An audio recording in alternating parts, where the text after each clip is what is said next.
इंदापूर जवळच्या भिगवण अपहरण प्रकरणाची अखेर पोलखोल झाली आहे आणि हे संपूर्ण प्रकरणच बनावट बोगस असल्याचं उघड झालंय। आरोपी मुलगा आणि संबंधित मुलगी प्रेम प्रकरणात होते आणि मुलगी स्वमर्जीनं स्वखुशीनं पळून गेली होती। मुलीनं दाखल केलेल्या प्रतिज्ञापत्रात हे नमूद करण्यात आले आणि एवढंच नाही तर कथित अपहरण होताना आई आणि भावाच्या डोळ्यात मिरची पूड टाकली नसल्याचा वैद्यकीय अहवाल आलाय। त्यामुळे अपहरणाचा केवळ बनावच रचला गेला होता हे उघड झालंय। अपहरण झालेली मुलगी आणि तिचा प्रियकर मध्यरात्री बारामती पोलीस ठाण्यात दाखल झाले। मुलीला थोड्याच वेळात कोर्टात हजर करतील तर मुलाला घेऊन पोलीस अज्ञात स्थळी गेलेत। दरम्यान या संपूर्ण प्रकरणामुळे एक गोष्ट अधोरेखित होते। या प्रकरणाचा गैरफायदा घेत केवळ वातावरण तापवून तणाव निर्माण करणाऱ्यांच्या डोळ्यात झणझणीत अंजन गेलं असेल।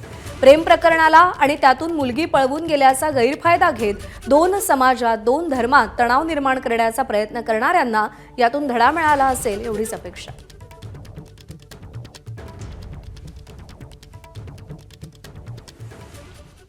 तर या संपूर्ण प्रकरणाचा घटनाक्रम आपण पाहूया।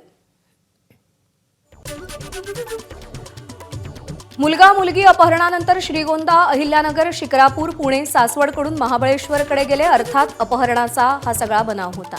महाबळेश्वरहून मुलगा मुलगी मध्यरात्री 1:30 वाजता बारामती पोलीस ठाण्यात आले।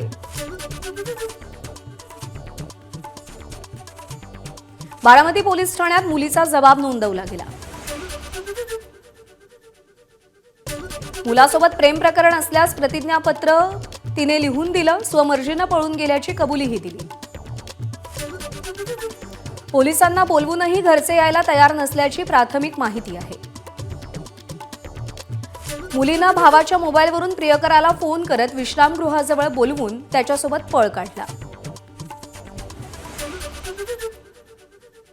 आई भावाच्या डोळ्यात मिरचीची पूड टाकली नसल्याचा वैद्यकीय अहवालही समोर आलाय। पहाटे पोलीस मुलाला खासगी गाडीतून घेऊन अज्ञात स्थळी रवाना झाले। एबीपी माझा, उघडा डोळे बघा नीट।